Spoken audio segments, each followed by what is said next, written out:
नमस्ते दोस्तों, कैसे हैं आप लोग। जैसा कि लॉकडाउन चल रहा है, इस लॉकडाउन में हम लिब्रस क्लास के ऑनलाइन पोर्टल पे आप सभी का स्वागत करते हैं। मित्रों, ऐसी स्थिति में हम आपके लिए दिन प्रतिदिन आपके पाठ्यक्रम से संबंधित कुछ वीडियो रख रहे हैं, जिससे आपके शिक्षा के क्षेत्र में काफ़ी लाभ हो। और इसी क्रम में हम पढ़ते हुए समावेशी शिक्षा के बारे में पढ़ना है, जिसमें पिछली क्लास में हम लोगों ने वंचित बालकों के बारे में पढ़ा था। हम आगे की क्लास में आज उसी क्रम में आगे बढ़ते हुए बात करेंगे पिछड़े बालकों की। पिछड़े बालक। अब बात आती है कि पिछड़े बालक कौन है। तो दोस्तों, 1925 ईस्वी में एक कमेटी आई थी ब्रिटेन में, जिसका नाम था हैडो कमेटी। और इस हैडो कमेटी ने अपना रिपोर्ट प्रस्तुत किया। उस रिपोर्ट में यह बालकों के मानसिक स्वास्थ्य के बारे में एक बेहतर शिक्षण, एक बेहतर प्रक्रिया रखी गई थी। और उस प्रक्रिया के अंतर्गत बालकों को कई सारे क्षेत्रों में विभाजित किया गया था। जैसे कि हम बात कर सकते हैं कि मानसिक अस्वस्थता से युक्त जो बालक थे उनके बारे में, मानसिक रूप से पिछड़ेपन जिन बालकों में पाया जाता है उन बालकों के बारे में, और ऐसे अन्य बालकों के बारे में जो सामान्य बालकों से अलग हैं। इस क्षेत्र में टर्मन ने 1916 ईस्वी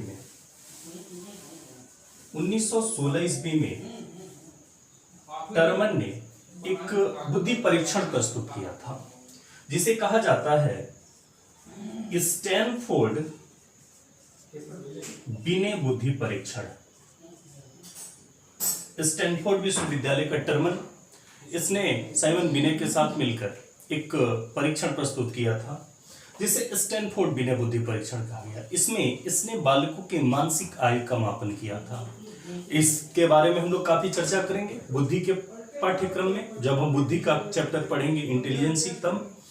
तो उसने भी बालकों की एक श्रेणी रखी थी, जिसमें कि 75 से लेकर 90 तक, 75 से लेकर और 89 तक जिन बालकों की बुद्धि लब्धि प्राप्त होती थी, उसे यह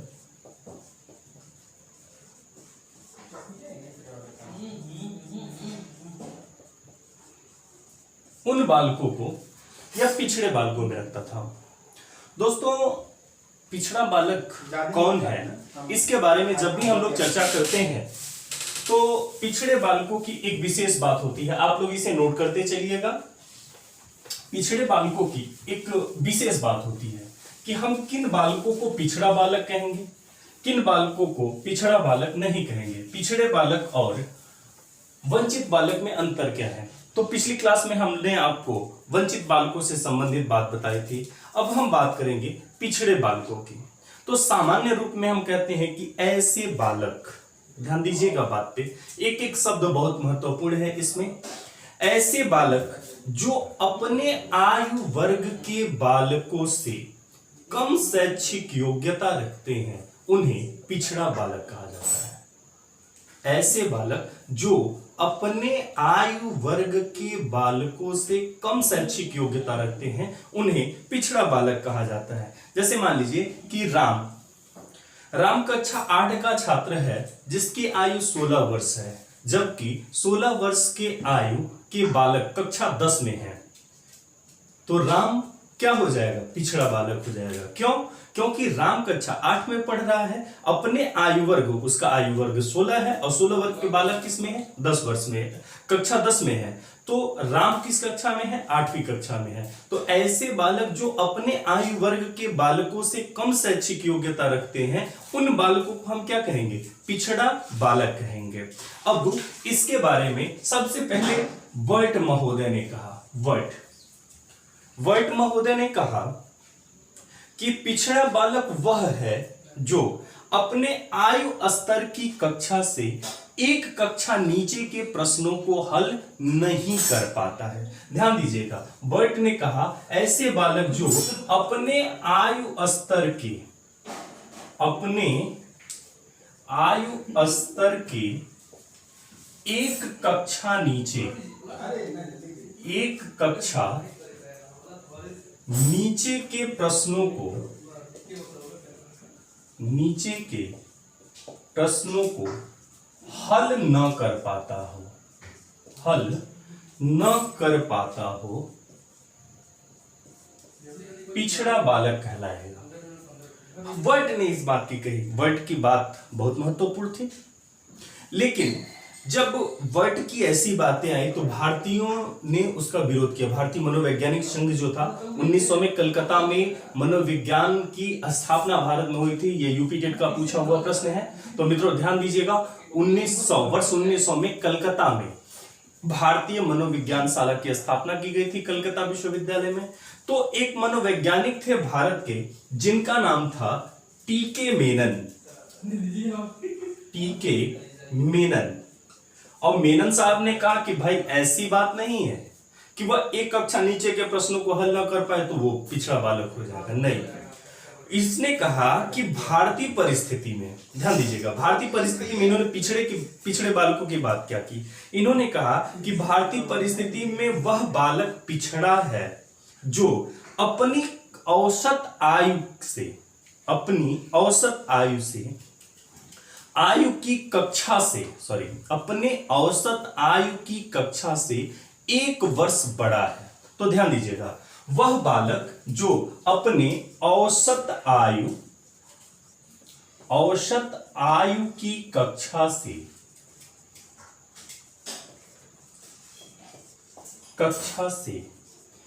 1 वर्ष बड़ा हो, वह क्या है? पिछड़ा बालक है। मतलब कि कोई भी बालक, राम की बात किए थे हम लोग कि राम कक्षा 8 में पढ़ रहा है और उसकी औसत आयु क्या है? 16 वर्ष है। तो अपने औसत आयु की कक्षा क्या है? उसकी 10 कक्षा 10 है। तो वह अपने औसत आयु की कक्षा से 1 वर्ष बड़ा है। जिस कक्षा में वो पढ़ रहा है उसकी आयु स्तर क्या है? उसका आयु उस कक्षा के औसत आयु से अगर ज्यादा है तो राम क्या हो जाएगा? पिछड़ा बालक हो जाएगा। इसी चीज को आगे परिभाषित किया एक मनोवैज्ञानिक है जिनका नाम है स्टेनले हॉल। स्टेनले हॉल ने एक अपनी पुस्तक लिखी द एडोलसेंस। तो द एडोलसेंस में उन्होंने बालकों को आयु के आधार पे इसका मापन ही नहीं किया। उन्होंने कहा नहीं, आयु आधार मापन नहीं है। हो सकता है किसी बालक ने पहले शिक्षा प्राप्त करना शुरू किया हो, किसी ने बाद में शिक्षा प्राप्त करना शुरू किया हो, तो दोनों के औसत आयु का हम निश्चित मानक नहीं रख सकते हैं। तो इन्होंने कहा कि भाई औसत आयु मानक नहीं हो सकता है। तो स्टेनले हॉल ने कहा, स्टेनले हॉल महोदय ने कहा कि नहीं, कहा कि ऐसे बालक जिनकी शैक्षिक उपलब्धि उसके वास्तविक आयु का, जिसकी शैक्षिक उपलब्धि उसके वास्तविक आयु का प्रदर्शन न करती हो, अर्थात जो बालक अपने वास्तविक आयु स्तर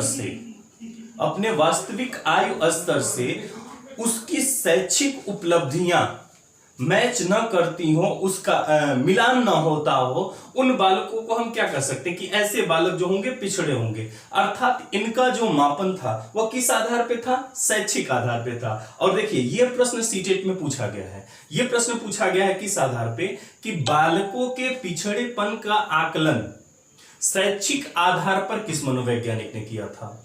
तो उसका आंसर सीधा सीधा है कि किसने किया है? स्टेनले हॉल ने किया है। स्टेनले हॉल ने कहा कि शैक्षिक आधार पर सामान्य बालकों से कम प्रदर्शन करने वाले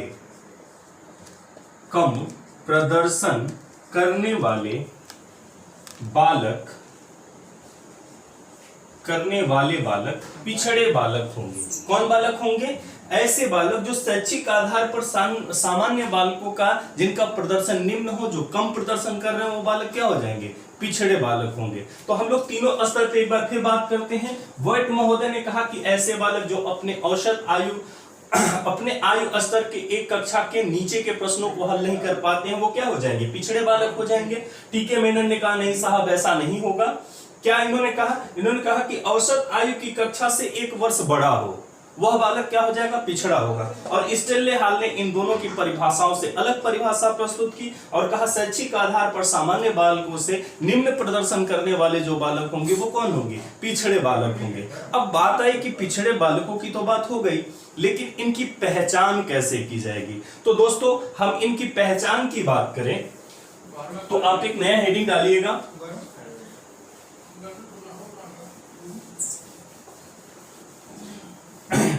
आप एक नया हेडिंग डालिए कि ऐसे बालकों की पहचान कैसे की जाएगी। तो नेक्स्ट टॉपिक हमारा है इसी में कि पिछड़े बालकों की पहचान, पिछड़े बालकों की पहचान।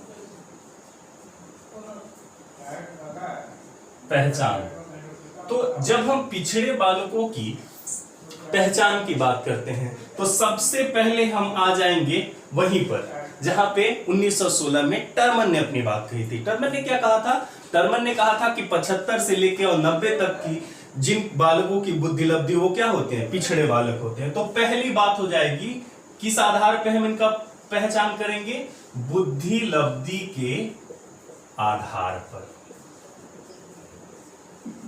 बुद्धि लब्धि आधार पर। पहला पहचान इनका होगा बुद्धि लब्धि के आधार पे। दूसरा कि यदि आप एक अध्यापक अथवा अध्यापिका हैं और आपकी कक्षा में कोई बालक रुचि नहीं लेता है या ध्यान नहीं देता है तो उन बालकों को हम किस श्रेणी में रखते हैं, पिछड़े बालकों की श्रेणी में रखते हैं। तो दूसरी बात हो जाती है रुचि या ध्यान की कमी, रुचि या ध्यान की कमी युक्त बालक।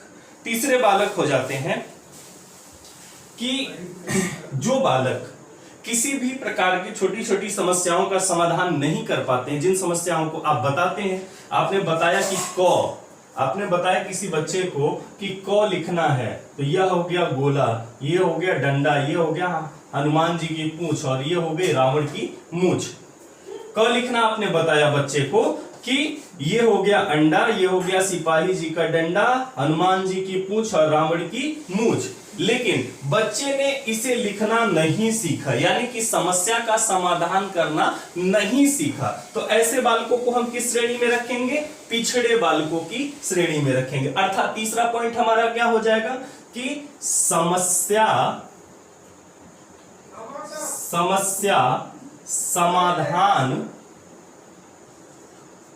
समाधान न करने वाले बालक, समस्या समाधान न करने वाले बालक, ये तीसरे श्रेणी वाले हो जाएंगे।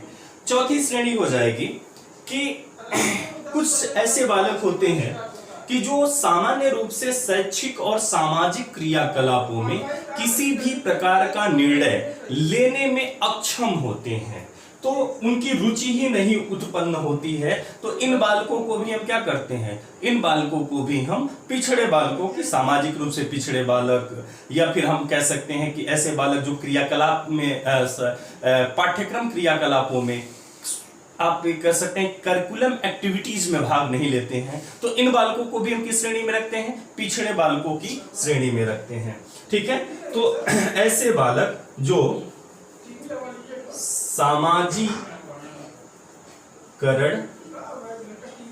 एवं क्रियाकलापों में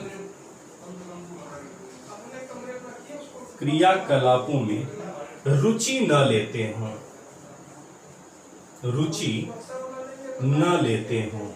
इन बालकों को भी हम किस श्रेणी में रखेंगे, पिछड़े बालकों की श्रेणी में रखेंगे। अब आगे बात आती है सबसे इंपॉर्टेंट कि इन पिछड़े बालकों के लिए जो स्टेनले हॉल ने कहा था कि इनका मापन किस आधार पे किया था उसने, शैक्षिक प्रदर्शन के आधार पे। तो इन बालकों का जब भी पहचान किया जाता है तो एक विशिष्ट प्रकार होता है जिसे हम कहते हैं शैक्षिक लब्धि। ठीक है, तो पांचवा पॉइंट होता है कि शैक्षिक लब्धि के आधार पर, शैक्षिक, और ये पूछा गया प्रश्न है, ध्यान दीजिएगा, सीटेट का, शैक्षिक लब्धि के आधार पर बालकों की पहचान की जाती है, शैक्षिक लब्धि के आधार पर। तो ऐसे 5 प्रकार होते हैं जिनके आधार पे हम बालकों के पिछड़ेपन की पहचान करते हैं। जिसमें पहला पॉइंट अब हमारा आता है कि बुद्धि लब्धि के आधार पे। बुद्धि लब्धि का पहला सिद्धांत प्रस्तुत किया था किसने? टर्मन ने 1916 में बुद्धि लब्धि का आधार प्रस्तुत किया था, और उसी ने बताया था कितना, 75 से लेकर 89 तक जिन बालकों का आईक्यू लेवल होता है उनको हम किस आधार पर रखते हैं? पिछड़े बालकों के आधार पर। दूसरा होता है रुचि और ध्यान की कमी, तीसरा होता है समस्या समाधान करने की, चौथा होता है सामाजिकरण एवं क्रियाकलापों में रुचि न लेने वाले बालक, और पांचवा है इसमें शैक्षिक लब्धि के आधार पर। तो दोस्तों इसके साथ ही हमारा आज का ये टॉपिक समाप्त हुआ, और इसके बाद हम आगे की बात करेंगे अपने नेक्स्ट टॉपिक में। तब तक के लिए नमस्ते, धन्यवाद, अपना ख्याल रखें।